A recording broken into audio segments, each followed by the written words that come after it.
right, guys, if you do a lot of work in your garage like I do, man, can this floor get so dirty, greasy, grimy, and everything else. Well, I picked up something on Marketplace. It's a concrete surface cleaner. And I'll tell you what, you should try it if you've never tried this before. It's an 18-inch. It's a General Pump brand, 18-inch. And I've got a Honda 13-horse pressure washer that's powering it. Let me flip it over. I'll show you what it does on the bottom side. So you've got two nozzles down there. It spins. Got a nozzle on each end.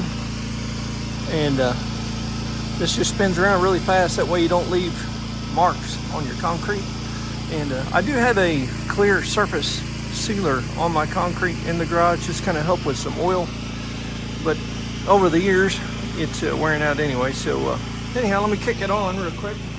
And what am I using for the cleaner? Just a Sam's Choice Members Mark heavy-duty degreaser. And you're supposed to cut it down. It says makes 32 gallons. Guess what? It made 1 gallon for me because I put it on 100% strength. Let it soak for about 15 minutes. Now pressure wash it off. That's pretty cool. That right there is pretty cool. So now, let's get this dirty old garage cleaned up.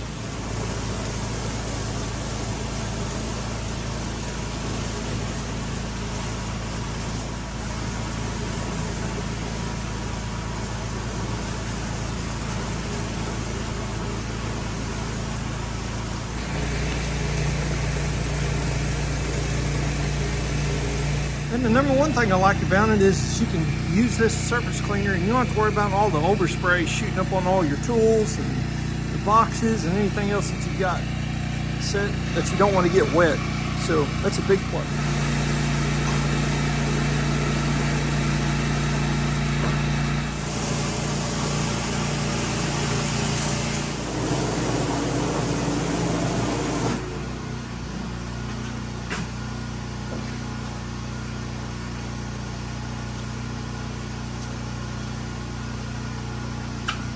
Right, so I got everything done. Now I'm going to do is shut the pressure washer off, and I'm going to take a garden hose and just rinse everything nice and clean, and then we'll squeegee it out.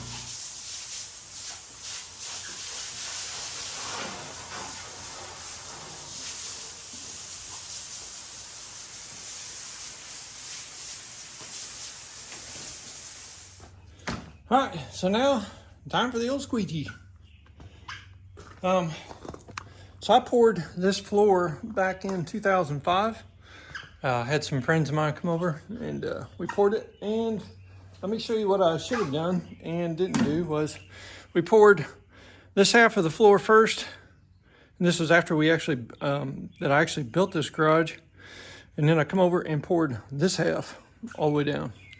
And as you can see, I got a crack going right down through the middle where I had my seam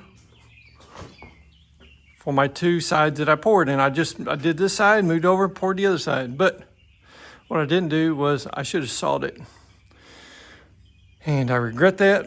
I should have sawed it this way all the way across and this way all the way across, and I didn't.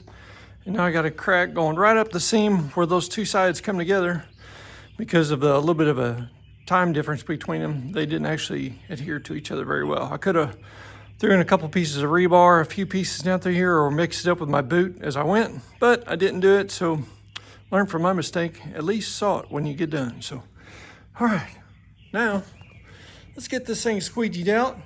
We'll let it dry, and then I'll bring you back in about a day to show you what the results are.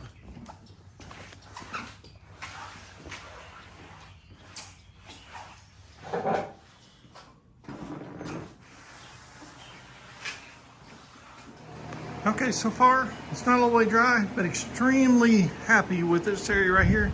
This is where I did all my oil changes, and this is where I keep a diesel truck at, and had some really dark oil stains through there. And so far, it's turned out really good. So I'll bring you back once it's all dry. Okay, so it's been drying for a few hours, and it turned out really well. As you guys could see, I got some dark spots, but that just stains within the concrete.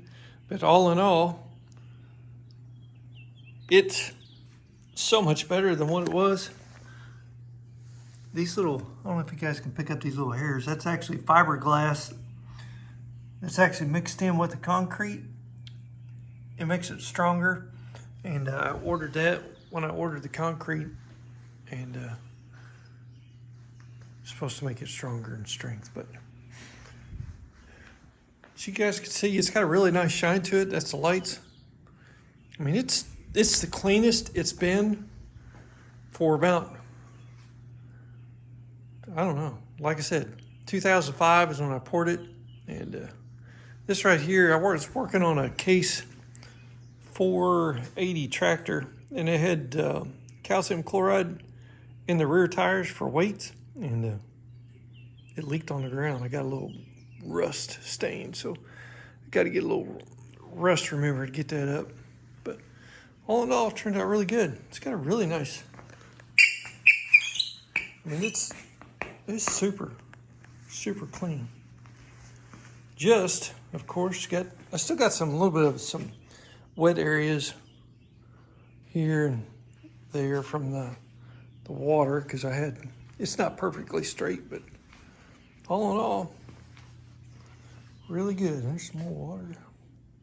All right, guys, so thanks a lot for coming along. And does the surface cleaner actually work? It really does, and it does an extremely good job, because I like it because you can pressure wash inside a garage with all of your tools and everything around, and it's not completely saturated with the pressure washer mist that comes from your regular pressure washer gun. It was well worth it not taking all of this stuff out. So did a good job. So anyhow, guys, thanks a lot for checking out the Jeep Man King channel. If you haven't already, hit that like and subscribe button for me. I sure do appreciate it. And God bless you guys, and we'll see you next time on the Jeep Man King channel. See you.